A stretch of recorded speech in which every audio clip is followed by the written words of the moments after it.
O tema para nossa reflexão no programa de hoje é: e se Deus? Reticências. E se Deus não pudesse gastar tempo nos abençoando hoje, porque não podemos gastar tempo agradecendo pelo ontem?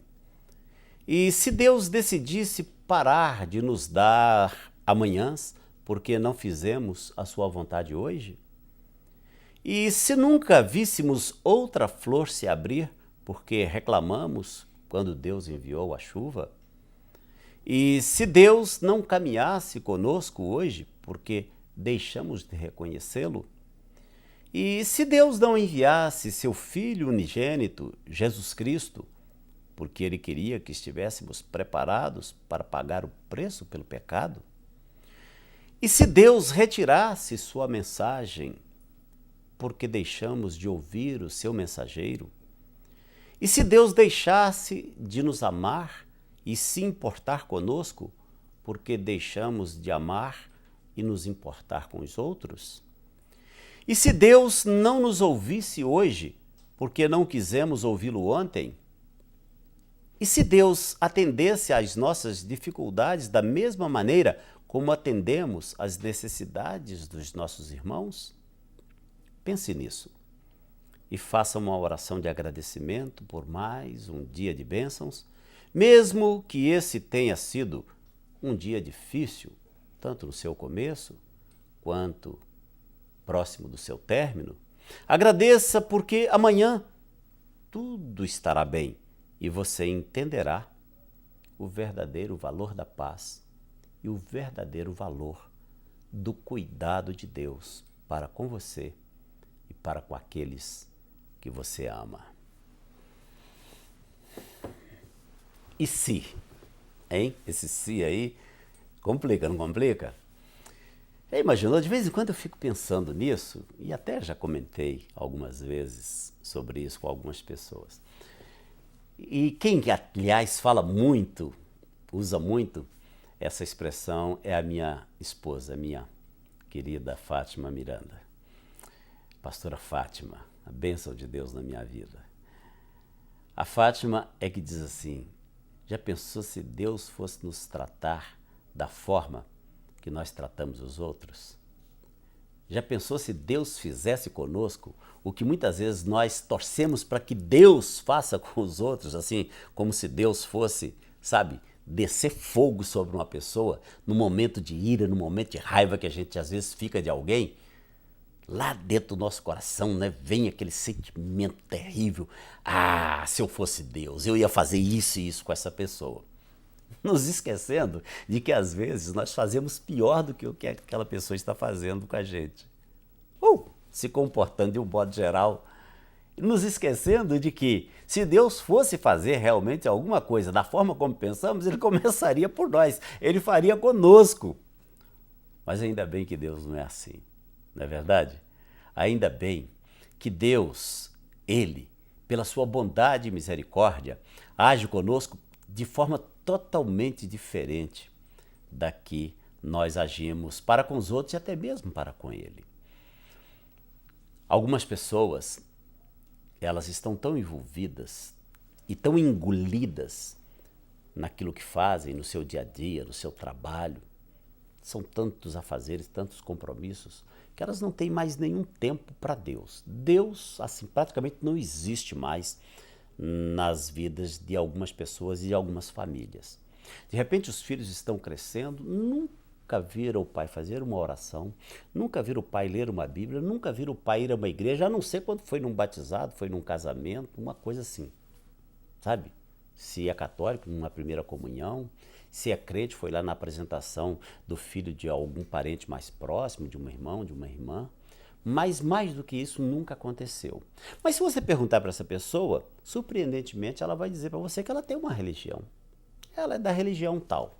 Ela tem. Mas relacionamento com Deus nenhum. O que significa que ter uma religião não significa ter relacionamento com Deus. E se Deus fosse nos tratar assim como nós muitas vezes o tratamos, muitas vezes nós colocamos toda a culpa do nosso fracasso e do nosso insucesso em Deus. Aliás, outro dia eu ouvi uma expressão que eu fiquei assim até, sabe, horrorizado com a expressão. Eu pensei, meu Deus, essa pessoa não tem um pingo de temor de Deus. Alguma coisa estava dando errado lá na vida dessa pessoa. Ela disse assim, não é possível, eu devo ter jogado pedra na cruz. Mas ao mesmo tempo que eu fiquei assim, abismado com o que aquela pessoa disse, eu também tenho que confessar uma coisa para você. Eu tenho que concordar que aquela pessoa fez mais do que jogar pedra na cruz. Aliás, não só ela, eu, você, ela, nós crucificamos Jesus. O que levou Jesus para a cruz foram os nossos pecados.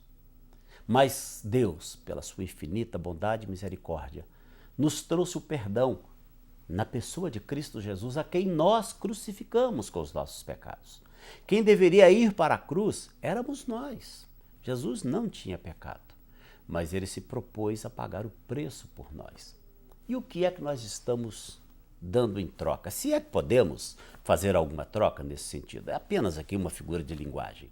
O que é que nós temos oferecido de retorno para Deus, desse investimento que Deus fez em nós? Olha, o que Deus fez, ninguém mais poderia fazer. A Bíblia diz que Deus nos amou de tal maneira que ele deu o seu único filho. João 3,16. Porque Deus amou o mundo de tal maneira que ele deu, ele não emprestou, ele não vendeu, ele não alugou. A Bíblia diz que ele deu o seu único filho. Ele não tinha lá 10, 20, 30 filhos para tirar um e dizer, esse aqui eu vou oferecer. Não, era o seu único filho. Porque Deus amou o mundo de tal maneira que deu o seu único filho. Para quê? Para que todo aquele que nele crê não pereça, mas tenha a vida eterna. Esse não pereça, não morra, mas tenha a vida eterna. Ou seja, o que Deus tem para mim e para a sua vida é um plano de vida e de vida eterna. E como alguém já disse com muita propriedade, vida eterna não é quantidade de vida, é qualidade de vida. E é exatamente isso que Jesus veio nos trazer. E graças a Deus, porque Deus não nos trata e Deus não nos vê da forma que nós tratamos e vemos as outras pessoas. Graças a Deus por Jesus Cristo. Graças a Deus pela sua bondade e pela sua misericórdia. Aliás, essa palavra misericórdia é uma palavra tão bonita. Eu ouvi uma definição de misericórdia que eu não canso de repeti-la. Misericórdia é uma palavra que você vai separar em duas. Miseri de miséria e córdia de coração. Misericórdia, alguém traduziu assim, é o coração de Deus derramado sobre a nossa miséria. E é verdade. Só nós sabemos onde estávamos quando o Senhor nos encontrou. Aquilo que chamamos de conversão é esse encontro com o Senhor. Esse encontro que muda a nossa vida, muda a nossa história. A despeito das nossas falhas, a despeito dos nossos pecados, a despeito muitas vezes da vida desregrada que estamos vivendo, Deus, quando olha para nós, ele vê esperança em nós. Deus, quando olha para o fundo frio de um cárcere e vê lá uma pessoa que a família já abriu mão dela, que a sociedade, se pudesse, já teria botado numa cadeira elétrica, numa forca, já teria aplicado uma injeção letal. Deus, quando olha, Deus vê que ainda existe possibilidade de mudança e de transformação na vida daquela pessoa. Eu tenho testemunhado isso. Eu tenho visto o que Deus tem feito na vida de pessoas que ninguém dava mais nada por elas. Quem sabe aquela pessoa drogada, hoje nós estamos sendo assolados pelo crack. Entre as várias drogas que temos, o crack tem sido uma coisa terrível, sabe, destruindo sonhos, roubando a nossa juventude, levando para a sepultura, para as prisões, para a vida do crime, roubando a dignidade das pessoas. Muitas vezes a própria família já disse, olha, isso aí não tem mais jeito, sabe, eu vou largar para lá. A qualquer hora eu recebo notícia da morte dessa pessoa. Lamentavelmente, em alguns casos assim tem se confirmado. Mas Deus, quando olha para essa pessoa e vê essa pessoa que a sociedade como um todo considera como um lixo humano, e que muitas vezes agora, por exemplo, aí, passado recentemente o período da Copa das Confederações, né, você viu que a cidade mudou. De repente você não viu mais ninguém fumando crack no meio da rua, não é?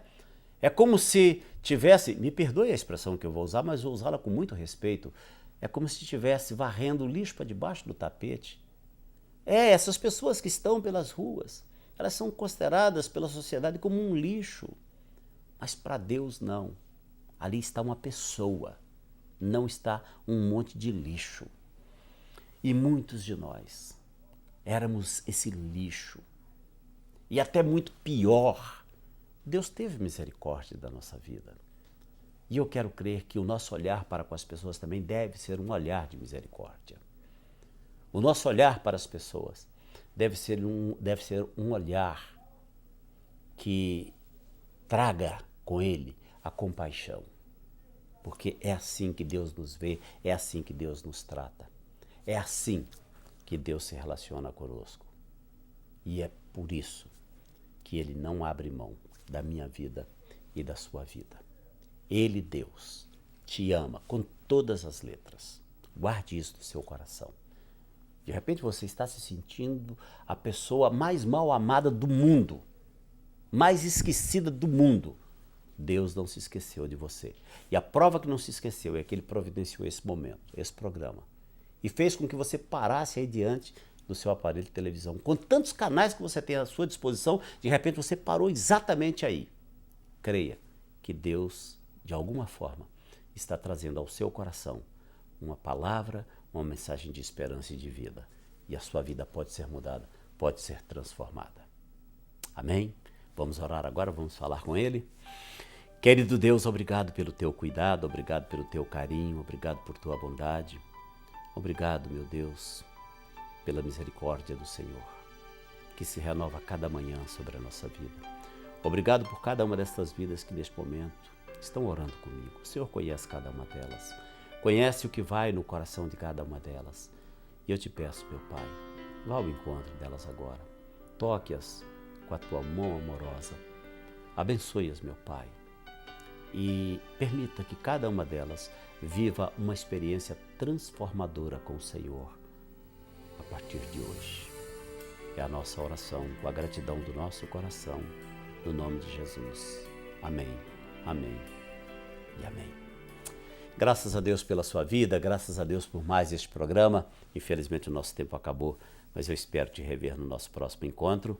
Lembrando mais uma vez que sem Jesus não dá para ser feliz.